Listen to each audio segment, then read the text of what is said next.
Good afternoon, everyone, and welcome to another edition of Caradonna Master Series. Today, we are going to be traveling to the island of Saba in the Dutch Caribbean and having a wonderful presentation. But I do want to tell you a little bit about our history with Saba. Our original owners, Ann Caradonna and Frank Recca, over 35 years ago, were on vacation in Saba, and the owner of one of the hotels came up to them and said, "Listen, do you know anyone who might help us to sell the island?" And Anne and Frank thought about it, and they decided that they would go into business and start Caradonna Caribbean Tours.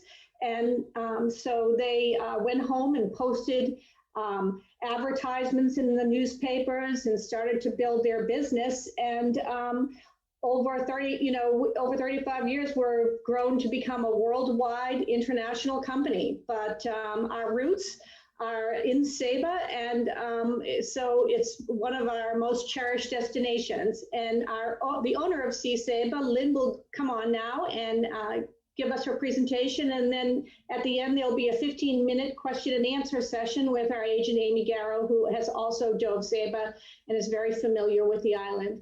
So go ahead and take us to Saba, Lynn. Thank you, Elisa, and thank you everyone for joining us today. And I'm going to attempt to explain a very different island that is a lot easier to understand and appreciate when you're here, but I'm going to do my best. So thank you for the great introduction. It is a wonderful story that Anne and Frank started on Saba. Whoopsie, I'm having a little trouble moving my slide here. This beautiful painting is by Joan Burke, the actual original owner of Sea Saba, who's an artist. And it's difficult to capture our island in one photograph, so this painting kind of says a lot in one image. Bear with me a second. I'm not sure why my slideshow is not moving. Hold on, everyone. No, can Javier help me out here? Well, sure, we'll go ahead and work on that and get it all settled. Amy, you've been to Saba several times. You sell groups and individual travel there. Saba will be opening in May for international travel. We can't wait for that to happen. It's one of the top destinations that our clients are definitely interested in traveling to. The island is almost 99% COVID free, which is probably the largest number in the world of people being free from COVID and vaccinated. So that is a huge plus for anyone traveling from the US. If you do travel from the US, Lynn, I know you're probably going to go over this in your presentation, but you do have to be vaccinated to come into the island. But once you arrive, you're able to go around freely without masks, dive freely, and enjoy all there is to experience in Saba. That is correct. We have been living freely since last year. Unfortunately, it's been with our borders closed. But now we are happy to announce that we are the #1 vaccinated island in the Caribbean, with more than 90% of our community vaccinated. So we are going to be able to open very nicely and easily to vaccinated tourists. Last year, unfortunately, it's been with our borders closed. And we also have airlift coming in too. I think you said Win Air will be flying in with, is it 8 flights a week? That's correct, 8 flights a week. And next week we'll also announce our ferry service. That's wonderful. I think my slideshow is back. So all right, wonderful. All right, take us away, Lynn. All right, thanks again. Thanks for your patience, everyone. Yes, little island, but it all works. So this is again just a thank you to Caradonna and everyone there who we have a long relationship with for putting on this, giving us the ability to share information about Saba in these crazy times. So what makes Saba so distinctively different, diverse, and delightful? We thought that was a decent title because there's a lot to say about this little place. Well, for starters, we're only 5 square miles. So this is the island. And in the front there, you can actually see that is the world's smallest international runway. And I'm going to describe a lot of things about the island, not just the diving. So one of the ways we feel it's best to describe Saba and to explain it to people is to start with what we don't have. So unlike, unfortunately, a lot of the Caribbean has become very commercialized, or we call it New Jersey with palm trees. Saba is still old world charm. We have no traffic, no crime, no pesky insects. So how to show you, so my challenge with the slideshow was, well, how to show you that? Well, this is our only stop sign on the island.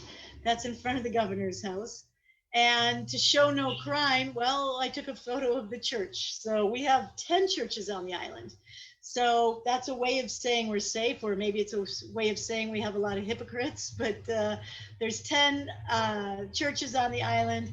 And showing you images of outdoor dining, I thought was the other way to demonstrate that we don't have a mosquito issue, we don't have no-see-ums. All of us live with our doors open, without screens. And why is that? Well, water runs downhill. We don't do any pesticides. There's natural ways. We have interesting reptiles and other things that eat things like mosquitoes. So it's very pleasant. And I have to say, it's something we take for granted when I travel and realize, oh my God, yeah, mosquitoes and sand fleas are other places. So this is to give you an idea of how dramatic our coastline is. So we say it's a blessing because Saba has this dramatic coastline is a reason it never got exploited like so many islands. And this image is of our customs house. So that's actually a staircase going from the coastline up to that customs house. So before there were roads on the island, everything came up the island, up those steps, and that customs house is still a good couple blocks from the main village. So this is to give a nice example of how hardworking and rugged our people are, not just the coastline. And this is actually a really cool dive site below there as well. This is another example to show our dramatic coastline. So this is Wells Bay looking out to Diamond Rock. And at certain times of the year, we actually have a beautiful beach there, but beaches aren't something we promise people. We try to be realistic with the expectations. So back to what we don't have. We don't have Starbucks. We don't have cruise ships. We don't have corrupt politicians. But we have fantastic food and a really interesting place. So I hope by taking you the next steps with this presentation, I'll be able to demonstrate to you why you won't miss the beach, especially if you're a diver. So here is just one of many picturesque scenes, and this happens fairly often because of our elevation. Saba is known as the Unspoiled Queen. That reflects to the pristine nature we have, and also the proud people who inhabit this island. This is the main village of Windward Side, looking down on it from the hiking trail. You might notice that all the roofs are red. People ask why that is. So most of the traditional architecture on Saba is white buildings with red roofs and green shutters. And I've lived here over 30 years. And I think the only real explanation we could say is when it started out, that was the only color paint available. And now it's just become a unwritten law. This is our other villages. So before the 1960s, the only way to get to these villages were footpaths or hiking trails. So now those historical footpaths are connected as they were then as historical hiking trails. So they're very well marked. They're very easy to navigate yourself, but it's really beautiful because you're also walking a bit of history, not just going on a hike. So we don't want you to think the island is backwards. These are traditional cottages. You can see some of the areas aren't big enough that are roads. They are still walkways. So it's not a backward island. We have island-wide Wi-Fi. I'll show you some other things later about our green energy efforts. So we consider it more a step back in time. This is our little museum, very accessible off the main village. And this is, again, just giving you an example of that architecture and types of structures that the people are very proud of. So before we get to the diving, we like to also explain that unlike some other destinations, Saba is not just about the diving, and especially for photographers, there are so many opportunities. Part of what makes Saba unique is that we have 7 distinctive climate zones. So we start at our shoreline, which is rocky desert, where we have beautiful tide pools, where They have their own little ecosystems. These are, again, very accessible with a hike, a great afternoon hike after a day of diving.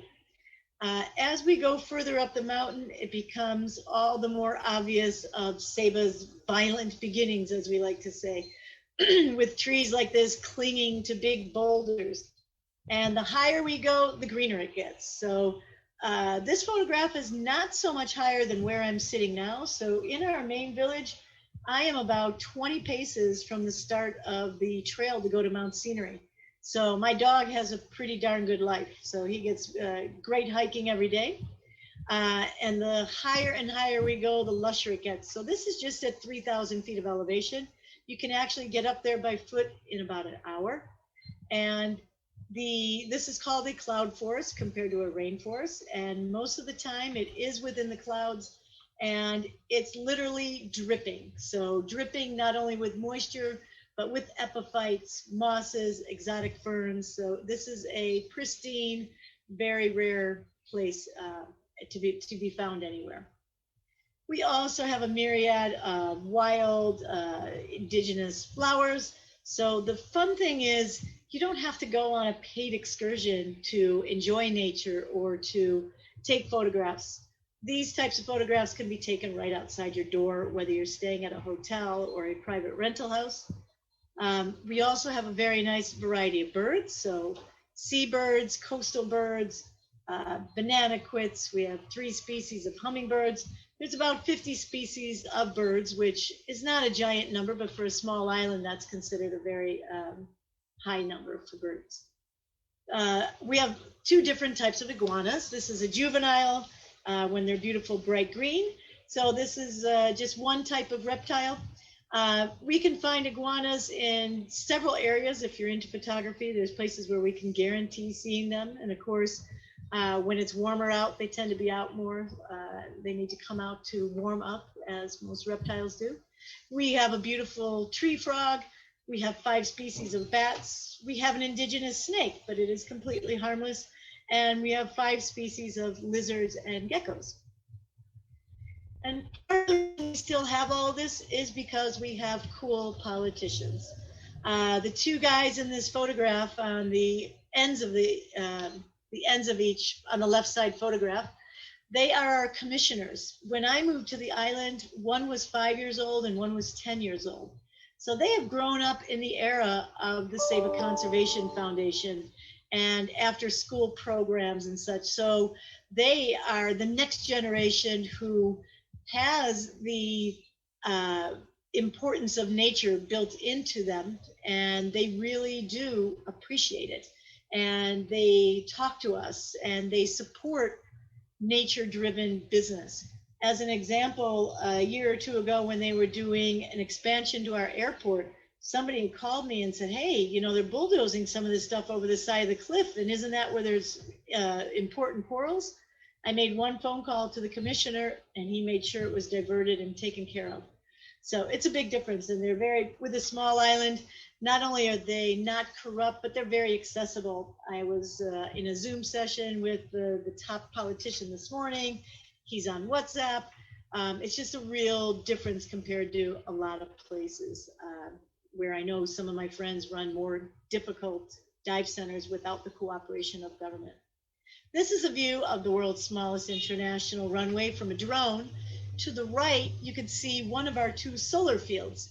So those politicians, since they were in office the last few years, they took our diesel generating power plant and got it away from the seashore, up the island, somewhere where you don't see it or hear it.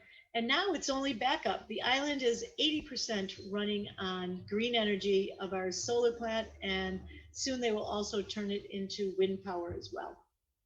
The Dutch are another reason Saba is so special. So during these times, they support us, but this is also a great example. They put in a $9 million recycling plant for an island with less than 2,000 people on it. And they're actually just upgrading it now. So we are not just recycling, but doing all sorts of proper waste removal and really becoming more and more of a green island. These photographs are from our Shark Awareness Week that happens each year. And our local scientists and conservation foundation workers go into the schools, and they have taught our children the importance of sharks and not to be afraid of them, but to applaud them.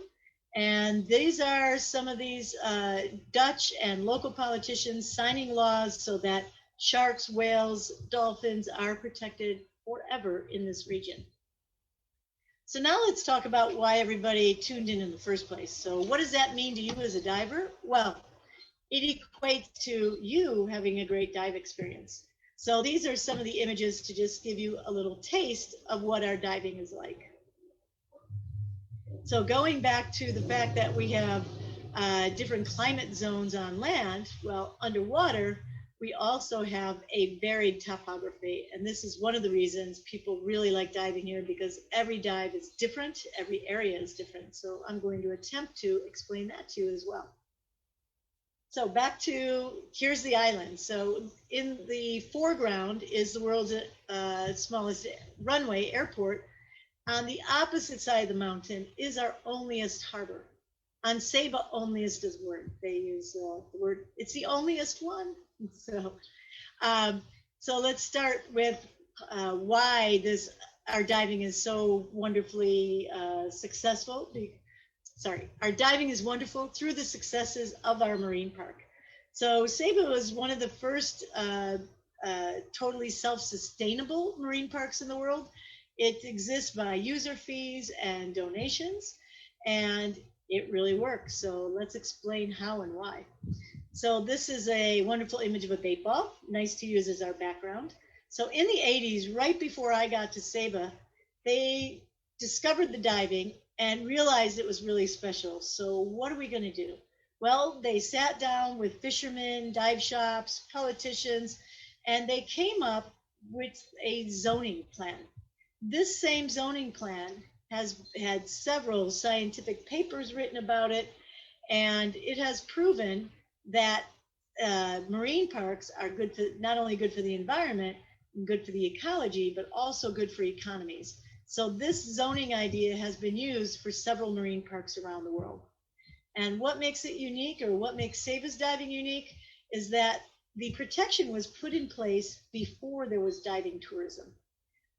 The locals being involved in the plan actually embrace it and feel part of it. So if you feel like it's yours, you're also going to be more apt to protect it. Another big difference is it's not a paper park. It's a real park where the rules are enforced. But that's also because it's easy.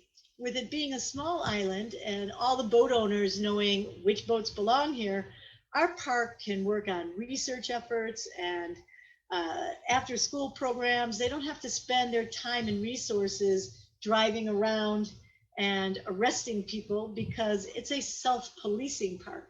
So if our boat captain is out there and notices, hey, what's that boat doing? You know, or they threw out a fishing line, or they see someone diving, all of our diving must be through a local dive shop to make sure that no one's doing anything they shouldn't. So if we see a foreign boat that doesn't look like it's following the rules, they make one call, then we get the park out there, we sink the boat. Well, it's making sure you're awake. But again, just showing that the rules are really enforced. Part of what our Saba Conservation Foundation does is work with educational programs with our local community.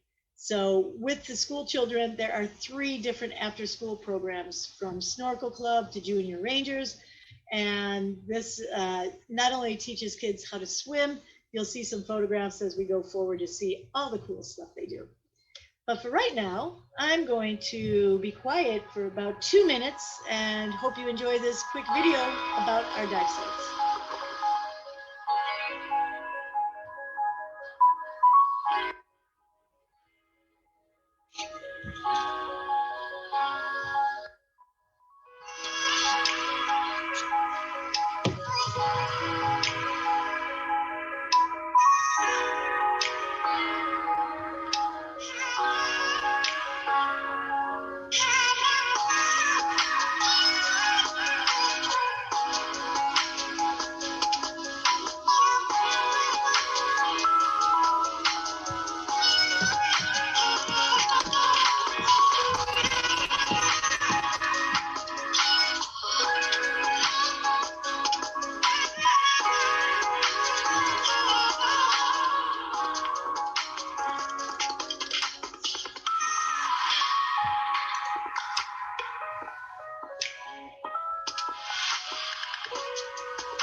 Yeah, sure.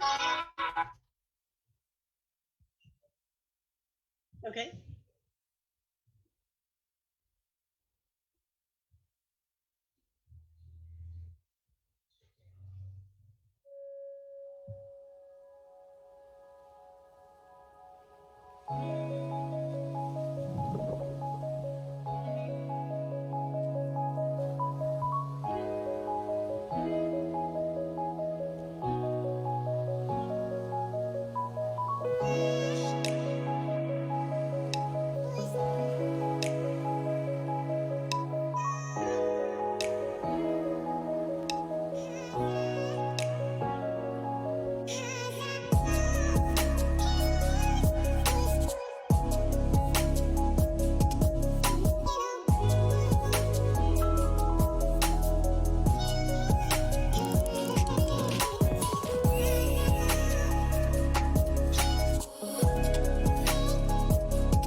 Okay.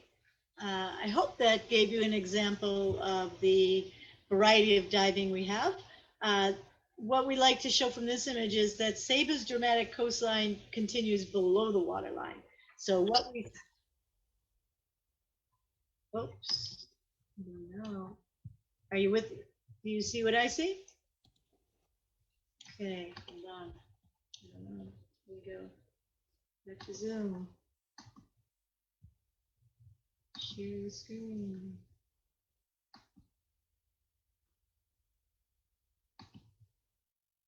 Oh boy. Hold on.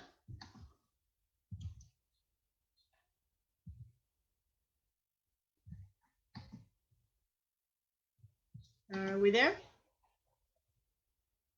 Okay. So this imaging was done by the Dutch Navy to show how dramatic our coastline is. So where we see at the right there, Fort Bay, that's actually our harbor.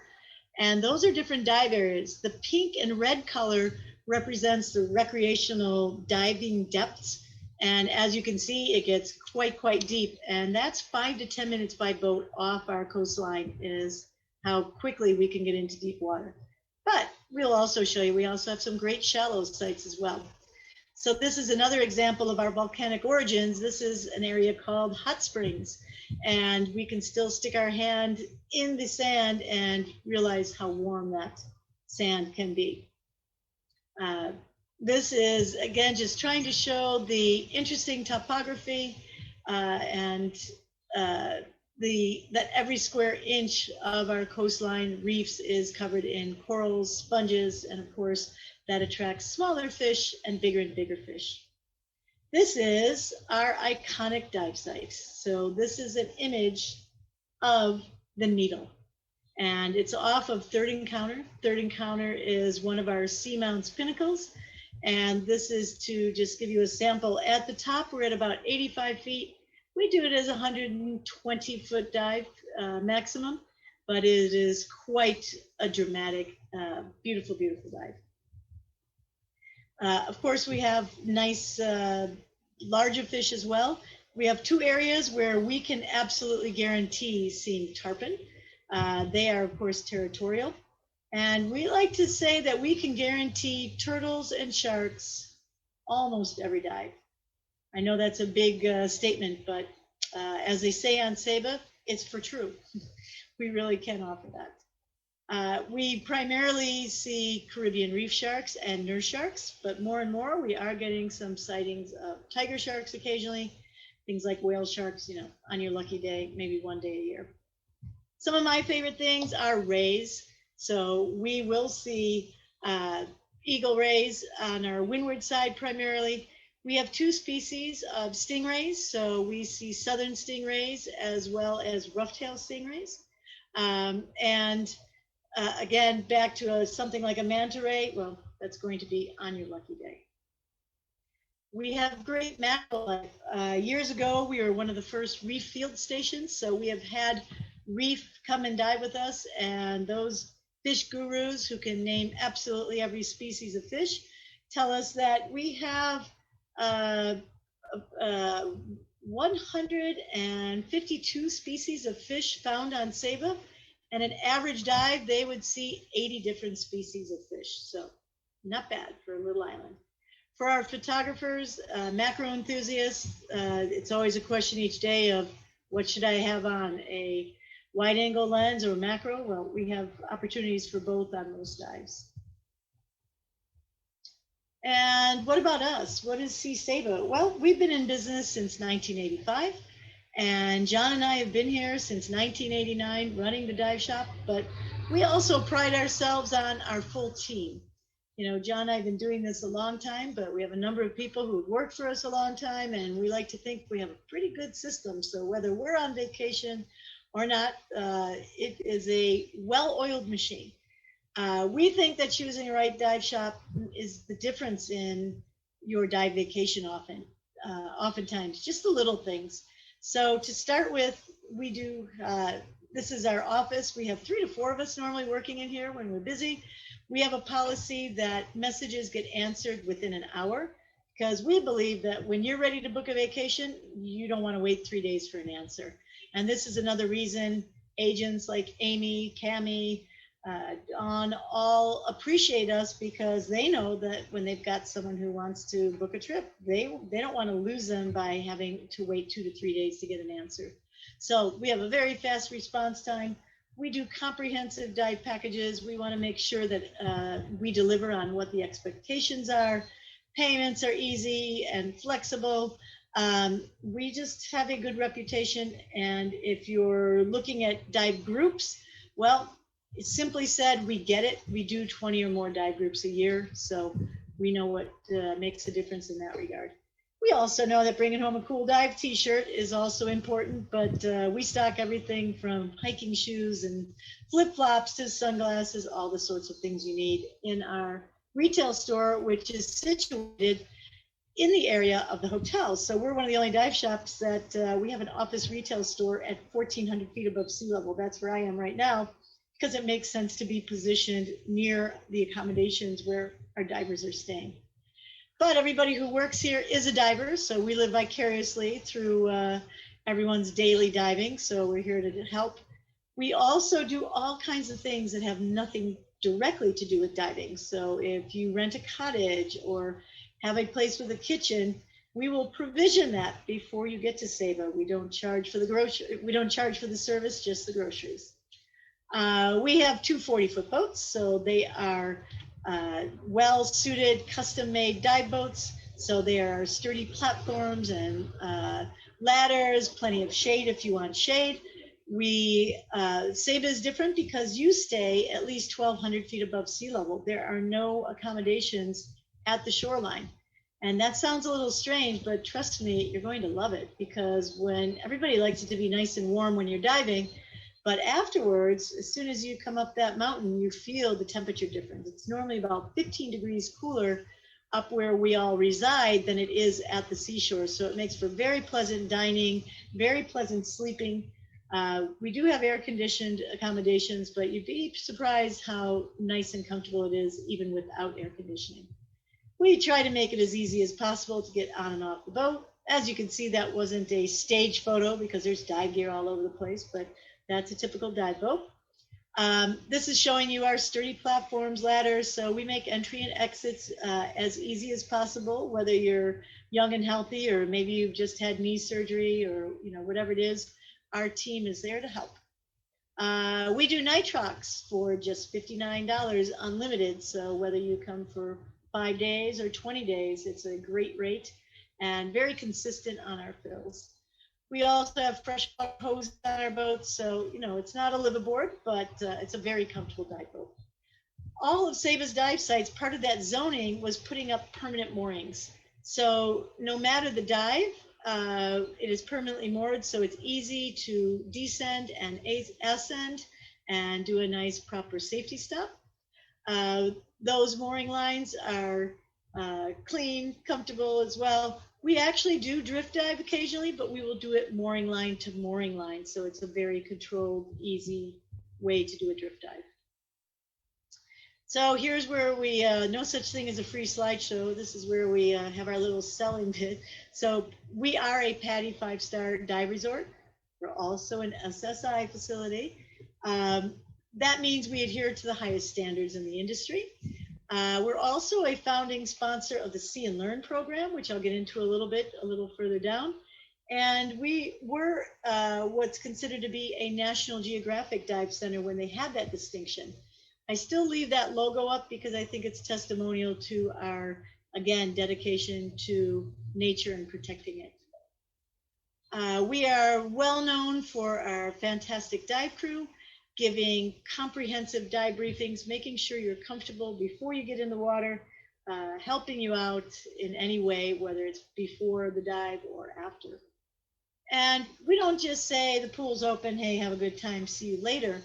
All of our dive crew have worked with the reef team, and we make sure that they all really know their stuff. So our dive crew isn't just going to get you back to the boat, they're going to make sure you enjoy the dive to the utmost. And maybe you're a Zen diver and you don't want to be bothered, that's fine. But if you want to learn about things, they'll make sure they're pointing things out to you. We can even teach you how to do reef surveys, just trying to say simply that we are not your average dive shop. And we also work with other programs and team programs in the summers, conducting things like reef surveys. We always have photographers on our staff. John, my other half, is also a very good photographer. So whether you have a brand new camera you're not comfortable with, or if you've got a digital SLR and just want some tips, we always have people here to assist with that. So what else happens when you're on Saba? Well, we have absolutely world-class hiking. There are now 20 hiking trails, and all but one can be self-guided. We also have fantastic guides that can enhance any trail. This is a typical type of signage that you'll find and easy to make your way around. Excuse me, 1 second.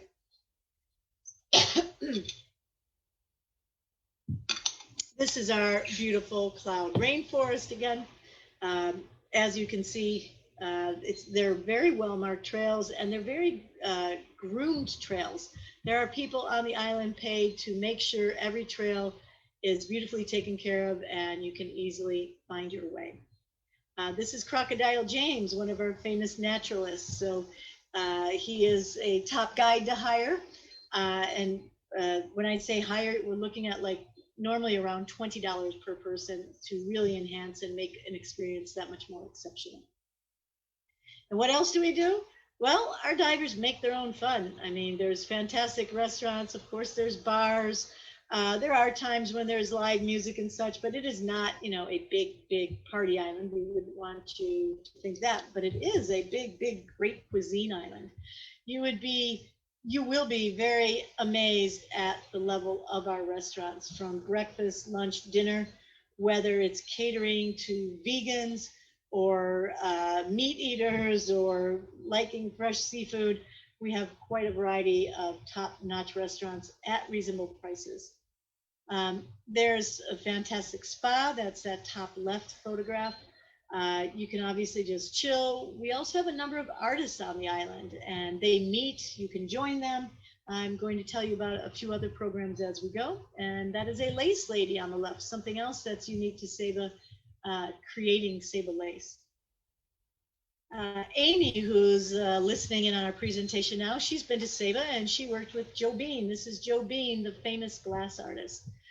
She does demonstrations and classes. You can actually bring home some of your own beads, or depending on how good you are, bringing home your own gifts made from hot glass. There's new programs, part of Juliana's Hotel. They created an art studio. So this is Helene, the mother of the owner of Juliana's Hotel. She's one of the artists that conduct, I think hers is called,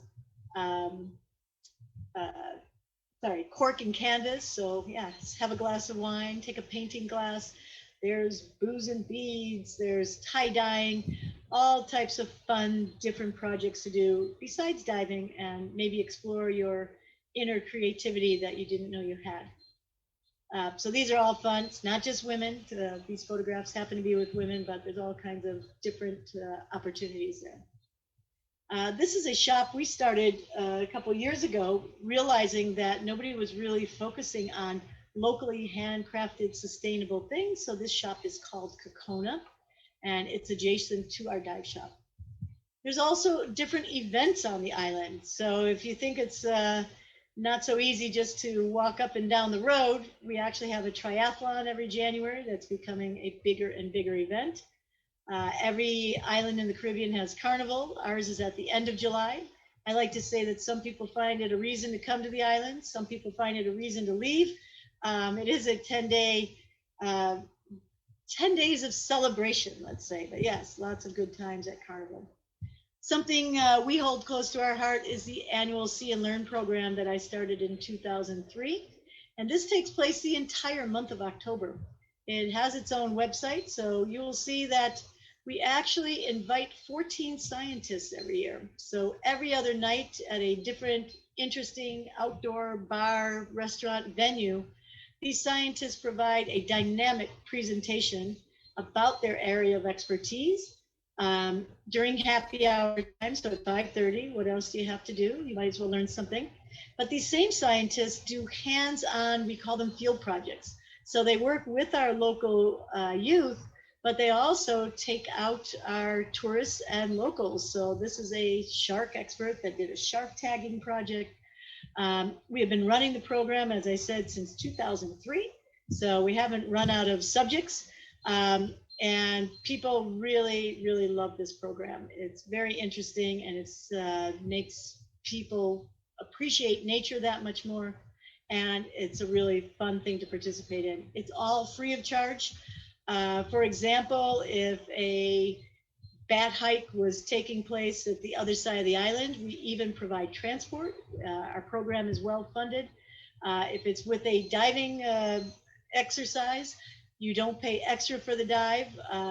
You just pay to go diving, but you get the added value of diving with a world-renowned scientist. So this is showing you some of the different outdoor, different venues of where things take place. We actually expanded the program in the last year or two to even work with our old age home facility. And that's actually fun and keeps them interested in having things to look forward to as well. This is a few images showing you what they do at the schools. So sometimes they go into a science lab, but lots of times we take kids out of the classroom. And our goal every year is that if we can really get to and touch upon one student each year, it's going to make a difference in the future, because of course they are our future stakeholders. Another fun event each year is the annual Wahoo tournament, which is a sustainable fishing tournament.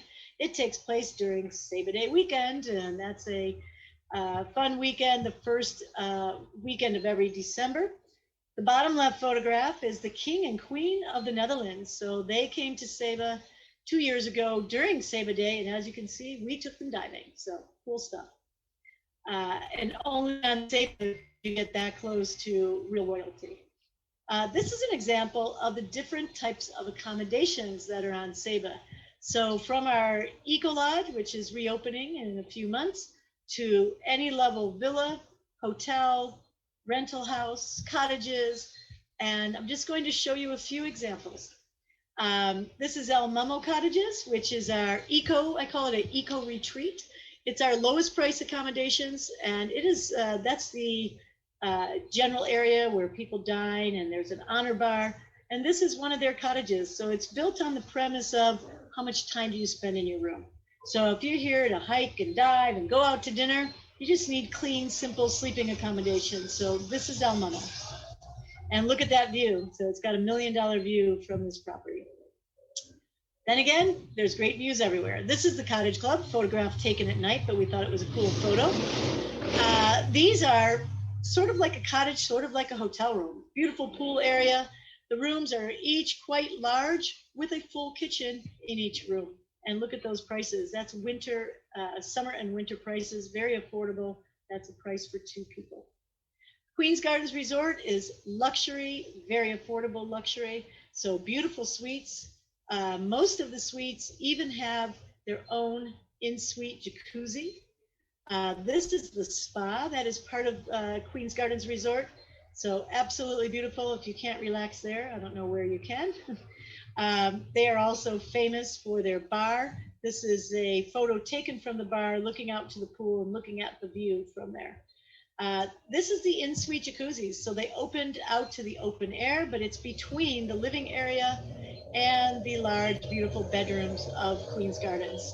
This is the yoga deck at Queen's Gardens. So they specifically cater to, they have 3 chefs, so they can do any level food you like, but they also do fantastic vegan, vegetarian, and your party is into that. Saba is also known for having very affordable rental houses and cottages. This is one of my favorites called Iris House.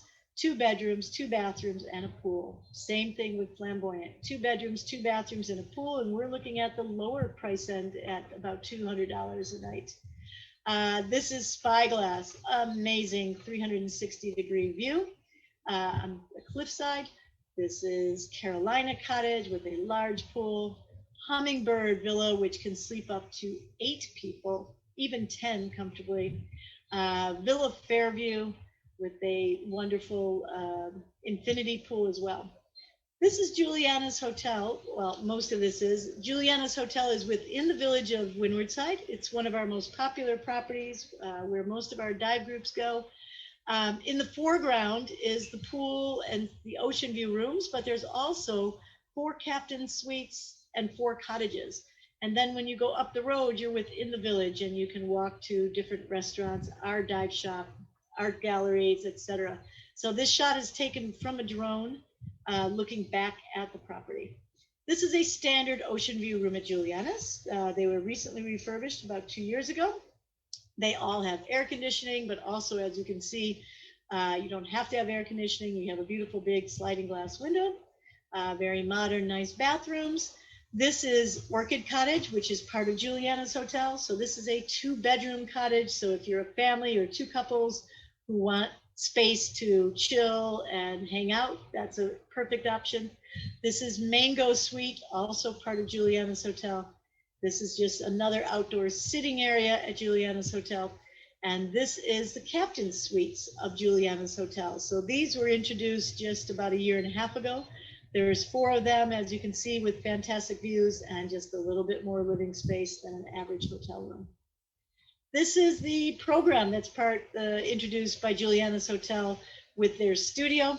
This is Wim, the owner, co-owner of Juliana's Hotel. He makes the bar quite fun.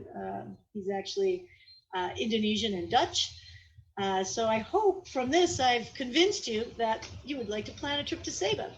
So next question might be, well, where are you? Well, we like to call Saba an exotic alternative. You're going to feel like you traveled halfway across the world, really experience a different culture, but it's actually really easy to get to. So to orient you, here's the Caribbean. And if we zoom in further, you might say, I've been there, I've been there. Well, we are just 28 miles from St. Martin. And there's Saba, and St. Martin is just above it.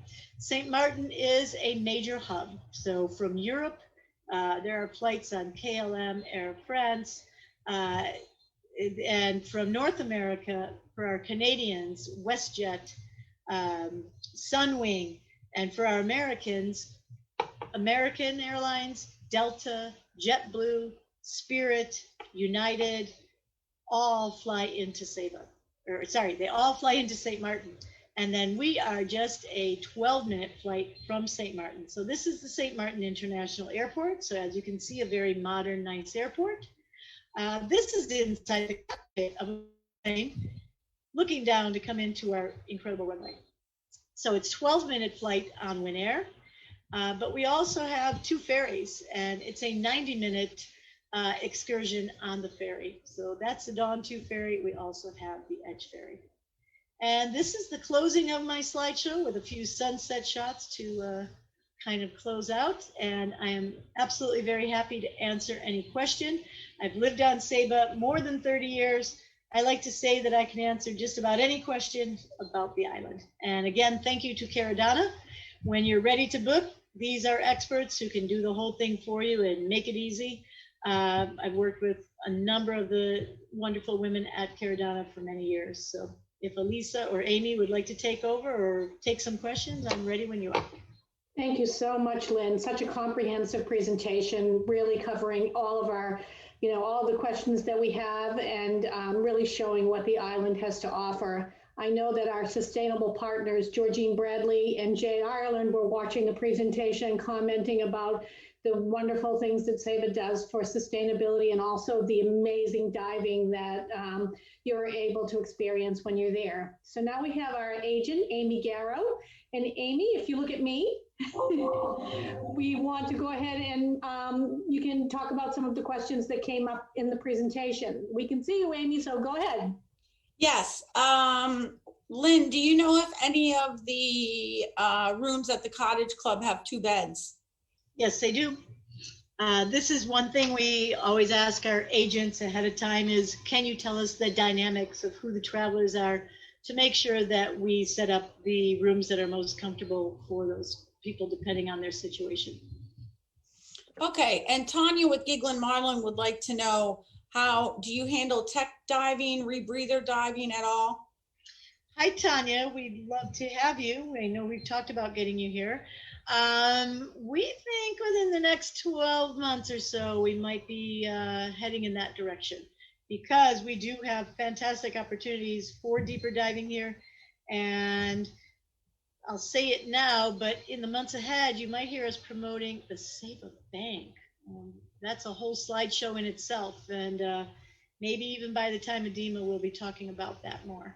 Called the Saba Bank? Yeah, the 4th largest atoll in the world, and we can get there. Okay, how about, did you go over shore diving and snorkeling? I did not. That's a very good question. We take snorkelers on our boat anytime. We normally encourage them to come on our 1 o'clock afternoon dives. So we normally do 2 dives in the morning we do a nice, easy pickup just before 9 o'clock. So you don't have to get up at the crack of dawn. It's only 15 minutes to the harbor. And we normally go out and stay out for 2 dives because we think that's a nicer way to enjoy it rather than coming back into the harbor. But of course, we can come back into the harbor if we need to.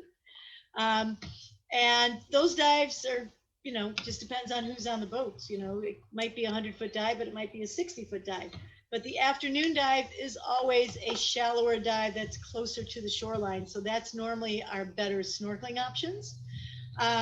There is no shore diving. I should have said that with some of those dramatic pictures of the coastline. There simply said is no shore diving. Yeah.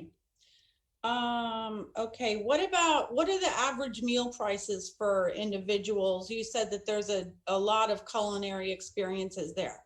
I mean, is it ranging, $20 a person or so to eat, or? Let's start with, it's ranging from pizza and burgers and tacos to absolute fine dining. So the restaurant upstairs is doing Taco Thursday, but they're not just regular tacos. They are gourmet tacos, and they're like $3 to $4 each, something like that. There's a pizza place on the main street here that also does burgers. So I think a pizza is now, I don't know, maybe starting at $18.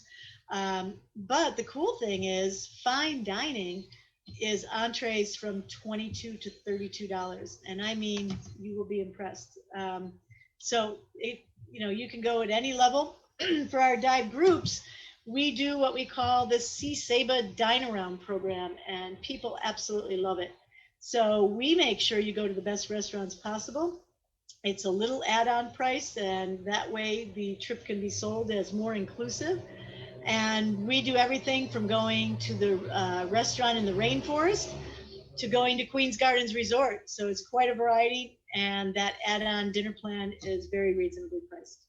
And that you have to have a minimum of 6 people to do that, correct? Correct. A minimum of 6. We will set up the dine around program for you. And do you know if the dine around program includes drinks, and what is the tipping gratuity? Okay. So our dine around program includes 15% gratuity. Of course, you could always tip on top of that if you felt you wanted to.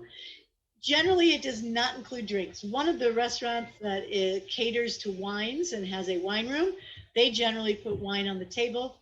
But if you come to Saba as a group of 6 or more on the dine around program, you only have to worry about lunch and drinks. So everything else, daily breakfast would be included and daily dinners would be included. So it's quite a nice way we like that people can enjoy things and not be making choices based on, oh, I don't know, do I want to spend money tonight? It's built in the price and it's very reasonable. Right. What is the situation on the grocery store? Because a lot of those units that you showed us did have their own kitchens and things. So I know you and I had a conversation in the past that like a watermelon was like $17 to get to the island. I don't know. Buy watermelon. On your surface intervals, if they stay out on the water, you guys just serve water, no cookies or fruit or anything like that, right? We have water and lemonade, and that's also because we have a restricted business license, so we're not flipping burgers or interfering with the restaurants on the island. But there are several places that'll make a to-go lunch. We have a bakery that does beautiful breads. They do sandwiches for $6.50. To give you an idea, you can go to the bakery, opens at 7 o'clock. You can go and get fresh made croissants, savory things, sweet things. The grocery stores are pretty well stocked for a small island. The only thing they're really missing is you wouldn't go in and necessarily, we don't have a butcher shop and, fantastic meats, but everything else you would expect in a grocery store you can find. And some people are like, wow, there's things here I can't get at home. Certain condiments and such, because it's also very European based, great cheeses and such. But our supply boat only comes once a week. That's why we deliver groceries and do people shopping for them. So if you arrive on Saturday and you thought you wanted to do a lot of cooking, well, we'll go, you give us a grocery list and we'll make sure you've got fresh mushrooms, fresh spinach, variety of vegetables, whatever. So if you want to, hang out with friends and do some cooking, it's also an option. What about liquor stores on island and maybe bringing liquor in duty free from St. Martin? Or no reason to do that. Saba's liquor prices are dirt cheap. Really? We are duty free basically, so there's no reason to buy it in St. Martin and risk putting it in your luggage.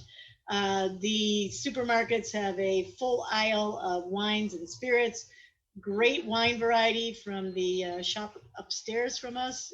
We can even send wine lists ahead of time, great prices. That's not an issue. You'll be pleasantly surprised. And then bar prices, a beer at most places is somewhere between $2.50 and $3.50. Mixed drinks maybe $5, but that is great. Yeah, way cheaper than the U.S. We have Sonia on Facebook, and she wants to know if you can handle a group of 25. We can handle, Sonia, we can handle a group of 28. So we would do 14 per boat. Juliana's Hotel or Queen's Gardens Resort can handle those kind of numbers. And within a year, we're going to have a new hotel that will be open. That's 23 rooms. So yes, we can handle it. And then what about with the hiking and the diving and the elevation and things like that? Do you usually save the hiking for the last day, or what do you suggest? That's a really good question. On our website, we have a What About Altitude whole page dedicated to this. After a day of diving on Saba, you're going to be at elevation. Divers Alert Network, we also have this link out there, has done full studies and shown that Saba is perfectly safe to go and dive and go back to your room at night. But you have a great excuse to put your feet up. You should not go for a real hike after diving. There are hikes you can do after diving. Like I said, going down to the tide pools. There's certain hikes that are not so rigorous and not going to higher elevation. So we regularly answer those questions. Everyone who works here is also a hiker. But if you're going to do a hike like Mount Scenery, it needs to be on a day off of diving, or just another reason to spend a few extra days. George on Facebook is asking if you could explain a little bit more about the citizen science. I can do a whole slideshow about See and Learn. I have done that, but it's a month-long program. We bring in scientists with a variety of backgrounds. It has its own website, its own Facebook page, its own Instagram. It's seeandlearn.org, so seeandlearn.org. You will see a pretty good idea of this year's program. We are fine-tuning to see who's coming. We have groupies who come to See and Learn every year.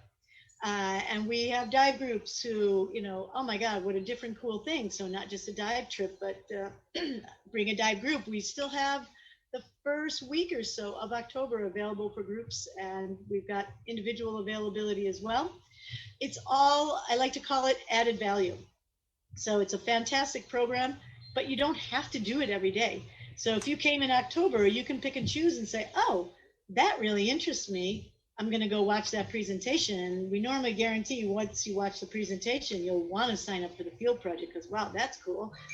That certainly seems interesting, but it's all added value. So, and there's things like night hikes, so it doesn't interfere with your dive trip. So it's not like you have to sacrifice any diving to enjoy the See and Learn program. Hikes are set up because I run the program. I make sure that our divers and the timing of things are not disruptive to a dive schedule. So if you feel like, oh, am I going to have to miss out on diving to do this excursion? No, we'll do the excursion at 3:30, or it'll be at 8 o'clock at night, or it'll be early enough in the morning you can still go diving. So there's terrestrial and marine scientists. It's certainly more like 70% marine, 30% terrestrial. But our divers who think, oh, I don't really care about the land stuff, they're like, oh my God, yes, it's actually very interesting, every aspect of it. I can answer a million questions about it, but that's a kind of general overview. Excuse me. Do your dive boats have bathrooms on them? I have to say that just this year, we took it out. And it's because nobody really uses them, because our dive sites are only 3 minutes to 10 to 15 minutes out. Our harbor has absolutely immaculate, clean, nice public restrooms. And we had more trouble with having a head on board than it was a positive. You want to make sure if people really need to do something, we can get them back to a land facility. And then when we were talking before, you had explained about the lunch. So if we have a group and they do a 2-tank boat dive, then they'll come back into the marina and we'll give them the box lunch, correct? Before they go, before they leave that morning, or how's that work? So if people are doing a 3-dive day, then we encourage them to organize lunch ahead of time. There is a restaurant at the harbor, but it's not always open, or it might take a while. So we encourage people to have a to-go lunch. And that would go down with you in the morning and go in our cooler, because I don't know about you, but I like to eat after every dive. So I wouldn't necessarily want to wait till 2 dives to be starving, maybe eat part of it at whatever point in time. But we can do it any number of ways. But our dive schedule is such that, for example, if somebody's traveling with a non-diver, you're finished with 2 dives in time to enjoy a lunch topside with your non-diving companion. So you don't have to eat on a boat. You know, you can also be back at your hotel by 1 o'clock and go and have a proper sit-down lunch. So whatever works for you. So if somebody is there an actual white sandy beach that you can walk about, or is it just a rocky shore, or how is that? Well, right now we have 2 beaches, actually 2.5. And the beach has been in for over a year. And my dog loves it and goes down there, has a great time. But we don't like to promote it because it's a wandering beach. There's a 25-year research project done of why these beaches come and go. And there's a beach area that's partially man-made down near the airport, but it's another place that you can swim. And there's another place they created for the kids to swim. But I don't like to promote it, have people think that, oh, I can walk outside my hotel room and go on the beach. Because all of the accommodations are at like 1,400 feet above sea level with these fantastic views, accessing the shoreline takes a little bit of planning. You know, there's young, healthy people that you can hike down and go to a beach. You can organize a taxi, you can rent a car, but it's not like a all-inclusive resort that's on a beach. I want to make sure we're not misleading anyone. And just because of the way that the island is set up and the elevation and things, you really can't do adaptive divers, right? Handicapped and things. We have handled a number of handicapped divers over the years, but they were pretty tough handicapped divers that said, oh no, I can handle this. It is not the ideal place because every restaurant, every hotel has at least 5 steps to access it. Everything here is, you know, that's why we have these fantastic views. So there's not wheelchair accessibility. We have had paraplegics that have dealt with things, but again, it's not easy, the easiest place to get on and off a boat that way. Not easiest to get to restaurants, but we've had some young, you know, former military folks missing a limb or something who have handled it with no problem. But again, I wouldn't want to mislead someone of what the capability is. Okay. George Otto, thanks you for your information on the citizen science, and he will check that out. It says on Facebook. And I think I have everything answered that I wanted to know and we wanted to ask. Great. For now. All righty. Well, thank you, Amy. Great job in giving us the questions and very important questions. I know that working with our clients that you get a lot of these items that come up throughout the sale process, but we're here to assist and get you down to Saba. I know this is a long overdue presentation with Lynn. We really think that this is one of the best diving islands there is in the Caribbean, and definitely we should be bringing you more business, but not so much that you get overcrowded, but enough. So Elisa, let me ask one more question. The transfers, I know that when I was there, I was in a van and did the van, you know, the transfer with the van. But if you do have groups, you know, a big group of 25, you don't have like mini buses or anything like that, right? How do you do that? No, the biggest vehicles on the island are comfortable 14-passenger vans. So we just have more vans, that's all. Make it easy. It's a comfortable 15-minute, really scenic, beautiful ride. So once people realize, oh, it's not really bad at all, we keep dive equipment on the boat. So we make the logistics as easy as possible. And the power lines are now underground, right?